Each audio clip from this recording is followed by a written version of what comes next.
Pemkab bekerja sama dengan Bulog kembali laksanakan operasi pasar beras.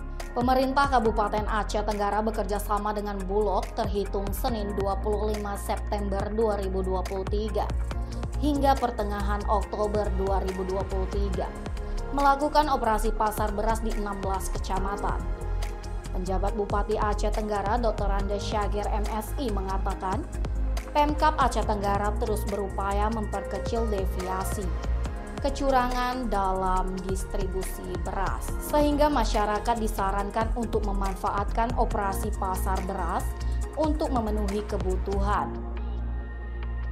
Khusus operasi pasar hari ini, Asisten Manajer Supply Chain dan Pelayanan Publik Bulog Kutacani, Ahmad Rijal Hasibuan menyebutkan terdapat 2.700 kg beras medium yang dijual di Kecamatan Badar. Kepala Dinas Perdagangan Perindustrian dan Tenaga Kerja Dakprinaker Aceh Tenggara Rahmat Fadli mengatakan, operasi pasar beras medium khusus pada Senin 25 September 2023, operasi pasar beras dilaksanakan di 2 titik di Kecamatan Badar, bertempat di kantor Kecamatan Badar dan Natam. Beras operasi pasar dijual seharga Rp53.000 per sak ukuran 5 kg. Tim Liputan Diskominfo Aceh Tenggara.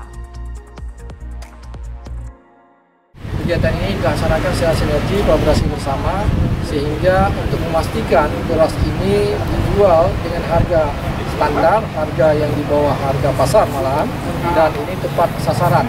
Nah, terkait ada keluhan di lapangan, kita terus berupaya untuk memperkecil terjadinya deviasi di lapangan bersama dengan Forkopimda untuk terus menindak apabila ada pelaku-pelaku atau oknum yang melakukan hal yang di luar ketentuan. Dan tentu dengan dilaksanakan operasi pasar ini sehingga dapat menekan harga atau penggabungan harga di pasar, dan tentu kita berharap masyarakat dapat membeli harga atau membeli padi atau beras sesuai dengan harga yang sesuai dengan operasi pasar.